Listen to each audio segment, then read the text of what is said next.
Bom dia, boa tarde, boa noite. Eu me chamo Fabiano Lacerda e você está no Contras Fluxo. Hoje nós vamos falar sobre pós-não monogamia. O que será que vem aí depois da não monogamia?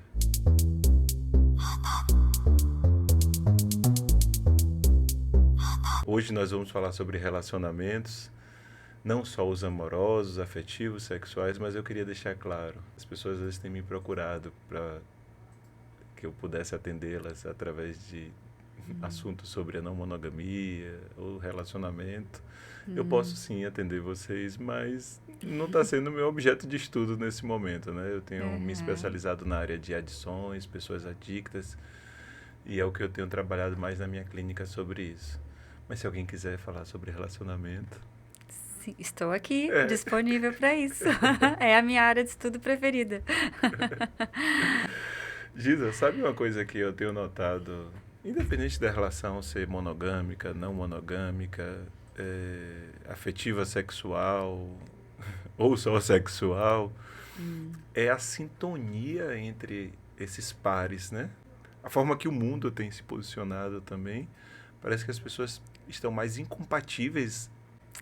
Eu vejo que a gente teve uma mudança de paradigma nesse sentido, em relação à compreensão de que as relações não precisam ser centralizadas numa única pessoa, né? As necessidades que a gente tem, a maneira como a gente quer aproximar as intimidades que a gente tem com as pessoas. E aí, isso por um lado favoreceu, né? Eu acho que essa possibilidade da gente se conectar com mais pessoas que possam atender as nossas necessidades, né? E ter intimidades em campos diferentes. Só que, por outro lado, isso também dá muitas possibilidades, né? Afinal, a gente tem muita gente no nosso entorno. E agora também, acho que até as redes sociais, né? Toda a tecnologia, toda a globalização faz com que isso fique mais espalhado ainda. Eu acho que antes as pessoas se relacionavam muito dentro do núcleo que elas tinham crescido. E aí as compatibilidades tinham que se dar ali ou não, não é? Não tinha muita possibilidade de você ajustar, né? Era o que tinha e aí as pessoas se entendiam e elas aceitavam o que estava disponível.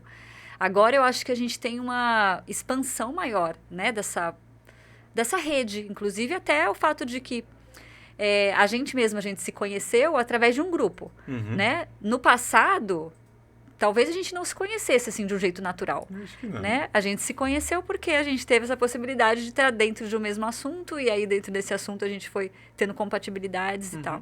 Verdade, a gente se conheceu num grupo do WhatsApp, né? Exatamente. Eu já tinha esquecido disso. Qual que seria a chance disso, assim, sei lá, num outro momento da vida? Eu cresci num momento que não tinha isso, né? As pessoas que eu conhecia de um jeito orgânico. Então, eu acho que hoje em dia a gente favorece muito a gente se conectar com pessoas afins por conta, né, dessas possibilidades de buscar realmente aquilo que é compatível.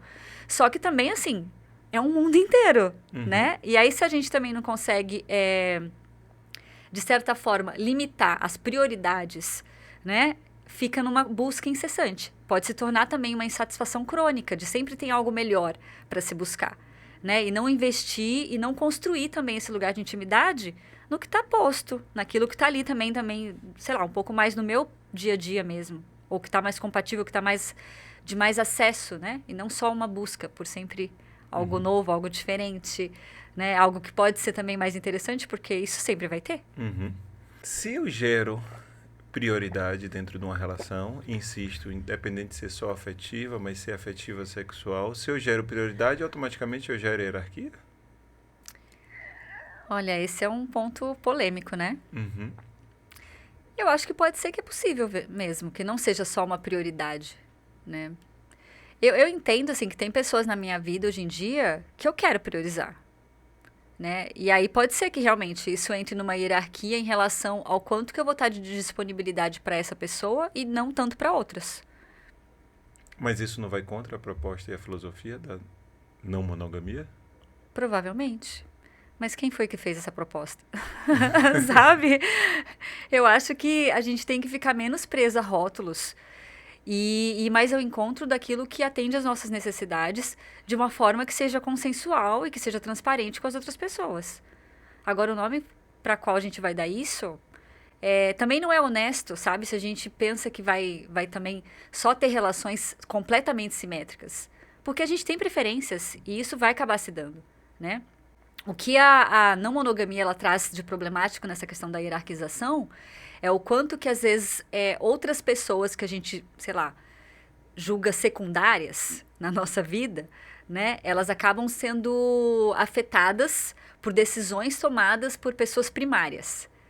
Então, é uma forma de exercer poder, às vezes, sobre outras relações através das primeiras, assim. Então, isso é problemático, de fato. Né? Então, assim, se eu tenho uma relação mais próxima com uma pessoa e, de repente, eu estou me relacionando com outras nesse campo afetivo sexual, né? E essa primeira pessoa diz, não vai mais sair com aquele fulaninho ali, não. E aí eu acato isso porque essa pessoa aqui tem um lugar de hierarquia maior na minha vida. Então, isso eu acho bem realmente questionável, né? Porque aí eu tô tirando o direito de escolha dessa outra pessoa que nem sabe que tem esse envolvimento todo e que ela pode estar sendo, sei lá, julgada ou eliminada ali daquela relação sem nem ter acontecido nada diretamente com essa pessoa que ela está se relacionando, mas por causa de uma terceira. E é claro que você deu exemplo numa relação afetiva sexual, mas ela poderia estar acontecendo nas relações só afetivas, não sexuais, né? Poderia. Que a gente chama, às vezes, de amizade. Poderia. Tanto que eu lembro, assim, quando eu era mais jovem, que se eu tinha uma amiga muito próxima e, de repente, essa amiga brigava com alguém, ela queria que eu comprasse a briga também. Eu não podia mais falar com essa outra pessoa. E aí, com essa outra pessoa, eu não tinha tido nenhum desentendimento direto. E aí ela ficava chateada, porque, nossa, se você é minha pessoa, você tem que acatar isso, você também não pode se relacionar com essa outra. Então é problemático, realmente, esse lugar da hierarquia, porque tira um pouco dessa conexão direta que eu posso ter com alguém para tomada de decisões no que diz que é concernente àquela relação. Então, assim, se a minha relação com alguém tá desestruturada por alguma razão, beleza, mas por causa de uma terceira pessoa, não deveria ter, né, esse poder todo. Mas eu acho que em relação a prioridades, preferências, a gente sempre vai ter pessoas que vão ser mais próximas e outras não. Porque isso tem a ver com compatibilidade, tem a ver com disponibilidade de tempo, tem a ver com projetos em comum num determinado momento de vida. E eu acho que isso é natural. Para mim seria estranho a gente não ter isso até. Essa proposta que a gente está colocando aqui na mesa, né, que a gente está discutindo e a gente está entendendo que é um ponto tenso, né? É um ponto tenso nas relações, né? Você entender que você pode querer, ou eu posso, qualquer pessoa pode querer priorizar alguém, mas não necessariamente a hierarquia. Sim. Ou é em algum nível e está confortável para todo mundo. Mas esse é um ponto, na minha concepção, onde nós somos atacados pelas duas polícias, né? A polícia da monogamia e a polícia da não monogamia, né? As duas polícias atacam quem está ali, parecendo que é em cima do muro. Sim. Pensar e agir dessa forma é estar em cima do muro? Talvez seja, hein, Fabi? Olha só, não tinha pensado por essa perspectiva. Mas eu acho que só é estar em cima do muro se a gente faz questão de fazer parte de alguma, sei lá, algum tipo de conceito, sabe? Mas é interessante que acabou se formando tantos conceitos dentro da não monogamia que eu acredito que a filosofia de negar a outra forma de se relacionar, ela está virando uma outra caixinha. Sim. Que está adoecendo muita gente. Eu concordo com isso. Por isso que eu tô tentando expandir um pouco mais isso. Porque se a gente sai de um paradigma para ficar preso no outro, ainda é uma prisão. Eu não vejo sentido. Né? Se a gente está falando de pensar as relações, né, a partir daquilo que a gente precisa, a partir do que é a minha história pessoal, a história do outro, isso é tão complexo que não vai caber dentro de um rótulo, sabe? Nem de uma coisa nem de outra. Né? A gente precisa ter justamente esse espaço de liberdade para poder criar o que importa dentro daquele relacionamento.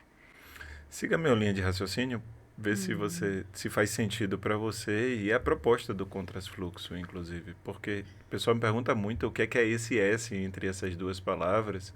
É um S de sujeito, mas também é um S que una o contra com o fluxo, né? O que é contra com o fluxo. Ah, como assim, Fabiano? Deixa eu tentar explicar. Eu entendo que qualquer tipo de caixinha, ela adoece a pessoa. Isso a gente está falando aqui de formas de se relacionar. E as polaridades são monogamia e não monogamia. Todas essas duas caixinhas, entendendo a não monogamia como uma outra caixinha que tem regras e tudo mais, são caixinhas que adoecem. Ok? O que é que não seria essas duas coisas? É o que eu chamo de contrafluxo, né? Não necessariamente, eu estou dando um exemplo aqui de relacionamento, mas o contrafluxo se aplica em outras áreas das nossas vidas, que muitas vezes a gente se coloca dentro de uma caixinha e aquela caixinha acaba nos adoecendo. A gente poderia ir nas questões da alimentação, a gente poderia ir nas questões de estudo, atividade física e outras áreas da nossa vida. Então, o que é que eu tenho observado ao longo desse tempo na não monogamia?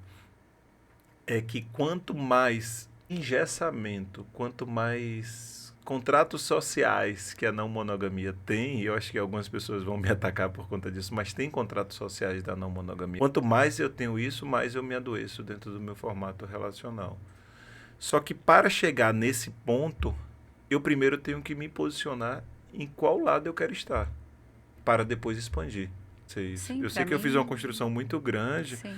Mas, ok, eu sou monogâmico e quero ir direto para um formato onde eu não tenha rótulos, eu acho que tem uma probabilidade muito grande de se perder no meio do caminho aí. Sim, porque a gente precisa de referência.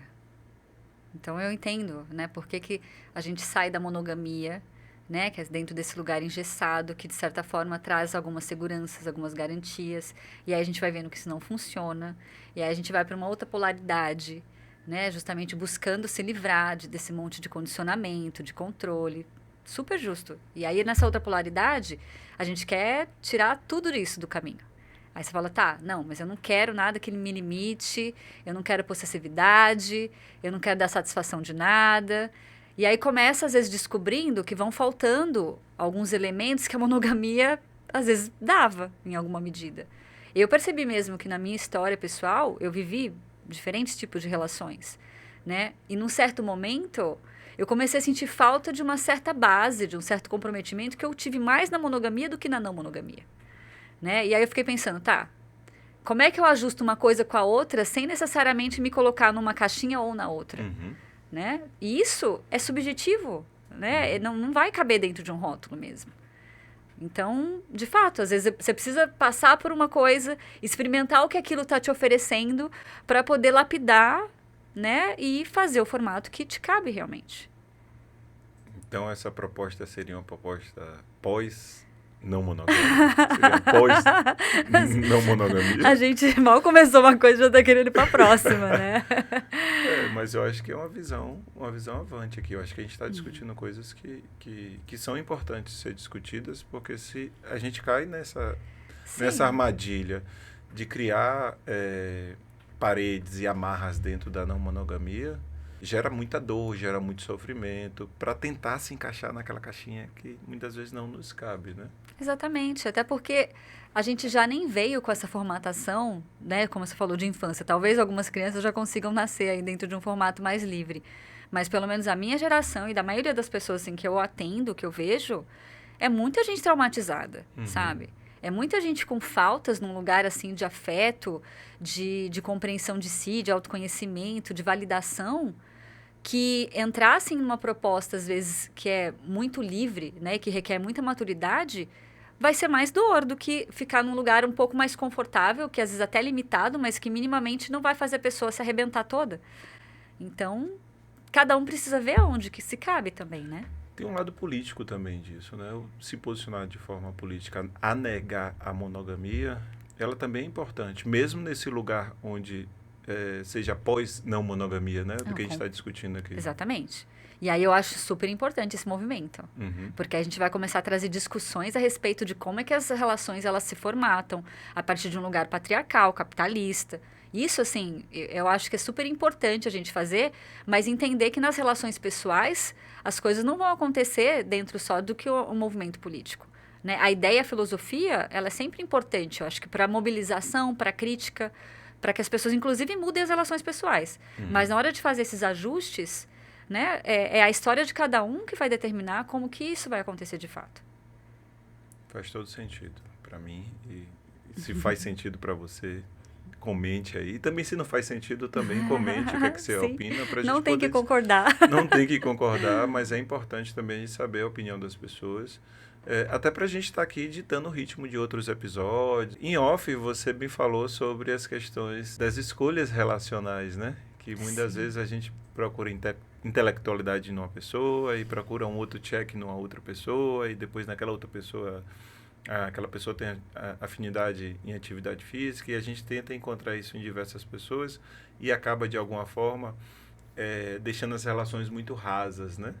E o quanto está sendo importante para você e o quanto está sendo importante também para mim diminuir essa quantidade de pessoas e ter um número menor de pessoas, mas pessoas que derem checks, assim, né? Isso aumenta a possibilidade de cair na armadilha da monogamia? De tentar encontrar alguém que tenha todos os checks? Eu, assim, dentro desse meu estudo, né, da não monogamia, eu era a pessoa que militava muito a favor de, não, ninguém vai conseguir realmente atender as suas expectativas, suas necessidades. Então, você vai ter muitas pessoas com quem você vai fazer essas trocas. E com algumas você vai ter mais compatibilidade intelectual, outras mais compatibilidade afetiva, outras mais física, emocional, enfim. N tipos de compatibilidades. E eu ainda acho que isso acontece de fato. Né? A gente não vai ter essas necessidades atendidas realmente por uma pessoa ou por duas pessoas. Não vai acontecer.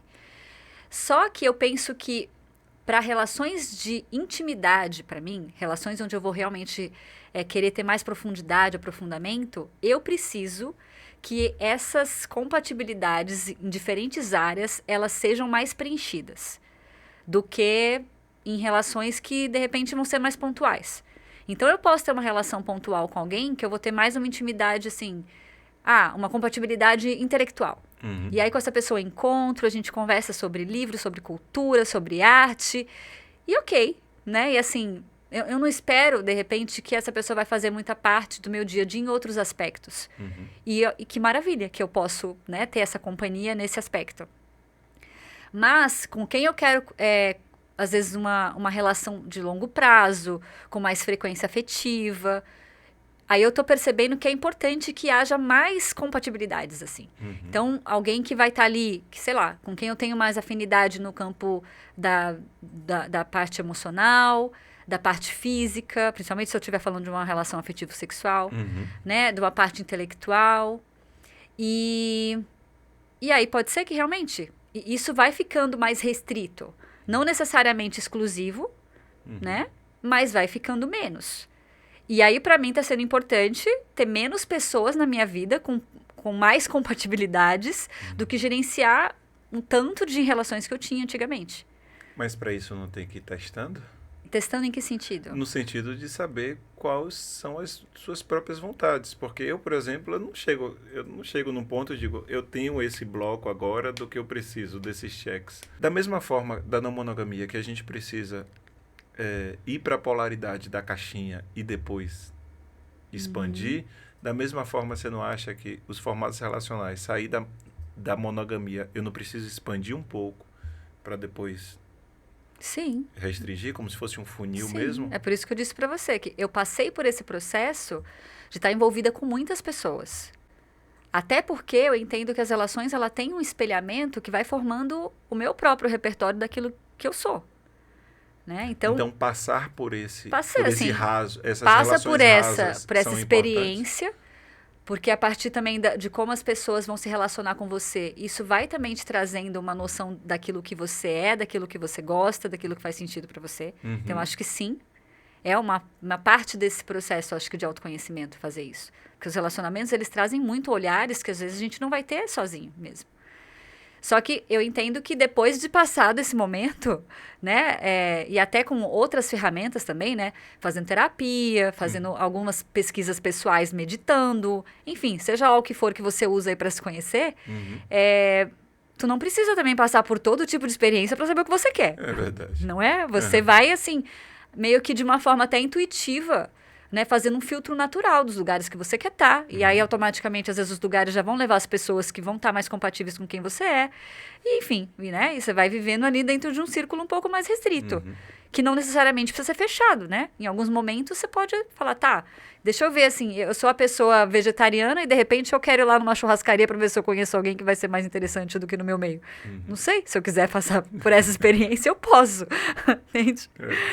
Desafiador. Por falar em experiência, me fale um pouco aí sobre as experiências que você tem feito hoje em dia, né? Tenho visto muita coisa assim na internet, foi para São Paulo e aí agora tá lá no extremo sul da Bahia, isso também, assim, você tem feito muitas coisas assim. Me fale um pouco sobre como é que está o seu trabalho. Eu tô me movimentando bastante esse ano, né? Eu tô assim, quase nem fiquei muito em Salvador, que é o lugar que eu moro ainda. Porque eu tenho buscado também, através dessas explorações, entender aonde eu vou estar colocando a minha energia de trabalho, né? Porque também está muito relacionado com a minha própria energia pessoal. Eu não consigo separar muito uma coisa da outra. Aquilo que eu vivencio, geralmente, é aquilo que acaba sendo também um recurso profissional, né? Então, esse ano eu estive bastante numa ecovila que tem no sul da Bahia, né? Piracanga, que é um lugar que tem me trazido, assim, também muito aprendizado de vivência em comunidade, de também lidar, assim, com toda essa intensidade de estar com muitas pessoas e ainda assim conseguir estabelecer os meus próprios limites, o quanto que eu quero de colocar energia também em tantas relações, porque é isso que a gente estava falando aqui, né? Ali está tudo disponível, muita gente interessante, e mesmo assim tinha momentos que eu estava, assim, sobrecarregada. E falar assim, não, eu tenho que dar um tempo aqui na minha própria energia, com as pessoas mais próximas. Então, está sendo esse estudo também de percebendo, né, aonde eu quero estar. E aí, o contato com natureza, tudo isso também eu percebo que acaba sendo uma fonte de rede de apoio, que não é só humana, né, e que faz muita diferença na maneira também como a gente se regula. Então, eu fui me dando conta o quanto que viver na cidade, da maneira que eu estava vivendo, estava me deixando, assim, sempre com uma falta que eu estava buscando em lugares que às vezes não era necessariamente o que ia me atender, nesse sentido das relações. Porque realmente, às vezes, simplesmente passar o dia, sei lá, metade do dia pisando na terra, né? Ou eu acabava trabalhando o tempo todo, assim, olhando para árvores, fazendo outras coisas, né? Então, dentro disso, eu estou buscando fazer essa transição, né? De estar num lugar com mais natureza, poder, de repente, estar trabalhando com retiros, com vivências de grupos para falar de consentimento, de relacionamento, além dos atendimentos clínicos que eu ainda faço online, porque é o que me permite estar fazendo, né, todas essas viagens e essas mudanças aí de rotina. Ok, mas quem quer encontrar Giza, mas não pode ir lá na Ecovila, ou não está em São Paulo, ou não está em Salvador, por onde você está passando, como é que faz para te encontrar? Bom, nesse caso, é só nas redes sociais mesmo. O meu @ é psi.gizarrocha e por lá dá para acompanhar, né, o que eu tenho feito por aí. Que massa, que massa. E ela tem postado bastante coisas bem, bem legais lá. Inclusive eu te falei isso em off aqui, né? Tô gostando dessa movimentação que você tá lá e tudo mais. Se fosse deixar um recadinho bem curtinho para quem está nos assistindo agora, para irmos para a reta final aí do nosso episódio, que recadinho você daria para tudo isso que a gente está falando aqui? Meu recadinho é seja íntegro com você mesmo, né? Não se preocupa tanto com rótulos, com aquilo que as pessoas vão te cobrar dentro desses rótulos. Porque aí você falou, né, Fabiano, assim, vai ter sempre alguém tentando ser a polícia de alguma coisa, né? Então, assim, quando a gente cuida da própria vida, a gente não tem nem tempo de policiar os outros, né? Entra em contato com o teu coração e vai seguir aquilo que seja bom para você. E pode ser que nesse momento vai ser uma coisa, em outro momento vai ser outra. Fantástico. É isso. Se esse episódio fez sentido para você, curta aí.